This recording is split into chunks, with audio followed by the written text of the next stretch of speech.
Okay, hi, my name is Josie. What's going on? Still a hot beat to Lagos. The beat 99.9 FM. Yes, it's on and popping right now. And I have a very special guest in the studio this morning. It takes a while before we have such important people. Normally it's our sister station, that's Lagos Talks, and also Classic FM that gets these very important people. But hey, looking at the scope of everything she's going to be talking about today, I see the reason why, she's in my studio right now. So ladies and gentlemen, we have the Honorable Minister for Arts, Culture and the Creative Economy.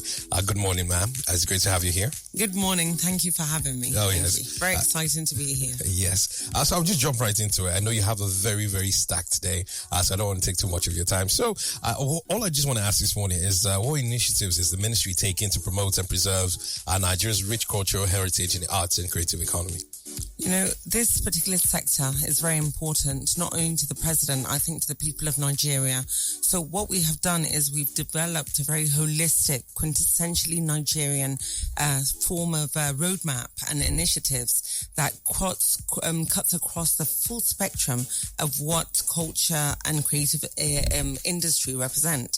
So the initiatives are going to be about job creation, it's going to be about capacity building, it's going to be about infrastructure, and it's going to be about bringing policies that are needed in the industry, such as copyright laws, that will be very foundational to building a very strong and vibrant creative economy, basically. All right. So how does the ministry actually plan to support and empower, local artists and creatives to actually thrive, in the ever-evolving global creative landscape? Well, we have a number of ways that we want to, enact initiatives that we think is going to empower the people within the industry.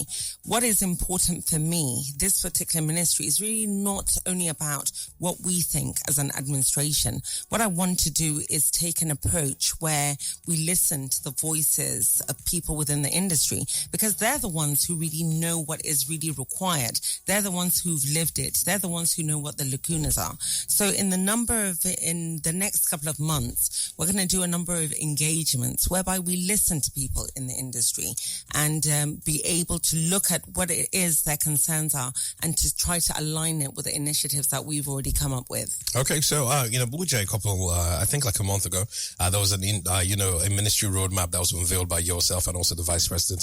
So in line with that roadmap, we're getting into Q1 of 2024. So what are the things we're going to see your ministry actually do as regards, just promoting arts, culture, and also supporting local creatives in Nigeria? One of the main things I think that is needed within this industry is the infrastructure, because I know that many people within the industry cannot really operate properly without the right infrastructure. So you're going to see the beginning of how we put infrastructure together, and then regulatory framework, legal framework that is able to fortify the laws that will allow creators to really flourish in the way that they need to. So you're going to, first of all, see that infrastructure, and you're going to see policy frameworks are going to be put together. And then we're going to come up definitely with a culture policy, with a creative policy that will sort of carry everybody within the spectrum of the industry along. All right. So given the importance of collaboration, how is the ministry actually fostering partnerships, with private sectors and international organizations to actually enhance the growth of the creative industry in Nigeria? We are consistently talking to international partners to see how we can bring them on. It is very important, I know, even though the government is now ready to really collaborate with people in the industry, we know that we need that collaboration, PPP with the public, with the private, with private companies that will come on to give the creatives the sort of support that they needed, because this is one thing that government has access to.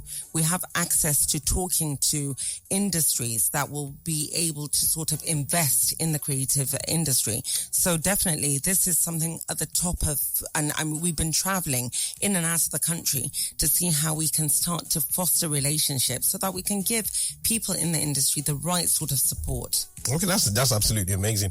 Just one last question before I let you go. Also, the creative industry in Nigeria is one of the few industries that have been able to pull themselves from the ground up. Everything that they've done, recently we had a movie, in cinemas done $1 billion. These are people investing, personal money. These are people investing, loans that they are getting from, other sectors and all of that. So is there any funding that's going to be made available for the creative industry, by the government? We've seen that, for small businesses that's been disbursed by the BOI, single digits, loans that have been assessed by people who have small businesses. So are we going to see something, in that format for people in the creative industry? Absolutely. First of all, I'd love to congratulate Funke Akindele because I think she has done a great job, and, what we have said is that the industry has been able to flourish in spite of government. Yeah, true. They have done the work for us. But now, what we can do as government is to bring our might to be able to support them to do much better.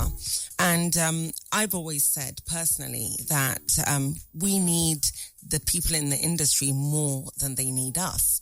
And, what I want the people in the industry to look at is Nigeria. We are all Nigerians. We want to use this particular sector to really, really kind of uplift Nigerians in a way that it has never been.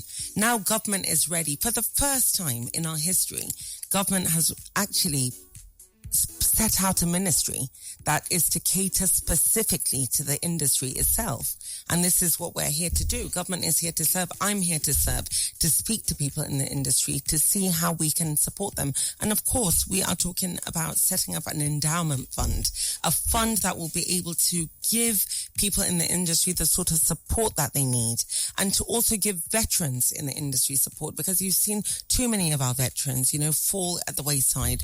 And I think that is not good enough. And then the young people as well. So government is really ready to work with people in the industry in a way that will support them from a financial point of view, from a legal point of view, and from an access point of view, because we have access to certain partnerships that maybe individuals may not be able to have. And you talk about this film, right? So what I understand about the film industry is that there's a lot of politics being played at the very top when you talk about the Oscars and what have you. So I think as much as people have done their independent projects, I think they need government, the support of government, to give them the sort of support that is required to get them that global recognition. And for the first time, government is ready to do that. And I tell you, in the next couple of months, you will see how this particular administration is going to reach out to members of the industry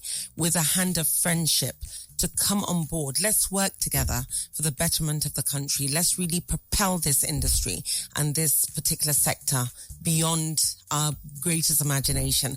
And we can replicate what they did in Korea with the Korean wave. I think we have the potential to do that. And I think we are ready to do that. And as long as members of the industry are ready, government is ready to work with them. No problem. So, like I said, you're doing such an amazing job. And let's see all the policies and the infrastructure is going to be put in place for everybody in the creative economy, including ourselves right now. So we're about to play one of the, many products of international collaborations and also everything that's been going on in the Nigerian music industry for the last 4 or so years. It's Busta Rhymes and Burna Boy. It's called Robo Shutter. It's 10:17.